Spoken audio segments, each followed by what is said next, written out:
তার মা বাবা ইনশাআল্লাহ ওরে ধরে এনে সস্তে আমরা ঢুকাই দিব স্কুলে। 5 বছর বয়স পর্যন্ত সকল শিশু বিনামূল্যে চিকিৎসা পাওয়ার অধিকার রাখে সরকারের কাছে, তা নিশ্চিত করা হবে ইনশাআল্লাহ। 60-65 বছর বয়স পর্যন্ত যে মানুষগুলো এই সমাজকে দিয়েই গেছেন, তাদের জীবনের পরন্ত বেলায় দায়িত্ব নিতে হবে সরকারকে, তাদেরকেও বিনামূল্যে চিকিৎসা নিশ্চিত করা হবে ইনশাআল্লাহ। মাঝখানে যারা আছেন, যারা নিজেরাই পারবেন তারা কুলাবেন, যারা পারবেন না তার দায়িত্ব নিতে হবে সরকার। এইভাবে একটা সমন্বিত চিকিৎসা ব্যবস্থা ইনশাআল্লাহ আমরা গড়ে তুলব। আবারও বলছি, আপনাদের টাকা দিয়েই আপনাদের এই ব্যবস্থাপনা হবে ইনশাআল্লাহ। বলবেন আমরা কোথায় টাকা দিই, আমরা তো ট্যাক্স ম্যাক্স দিই না। কে বলছে? প্রতিদিন আপনারা ট্যাক্স দেন।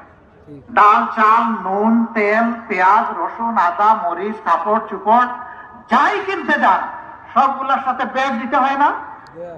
ওইটাই তো tax, value aided tax. Tax দিয়ে দিয়েই তো আপনি এই সরকারকে, এই দেশকে চালু রেখেছেন।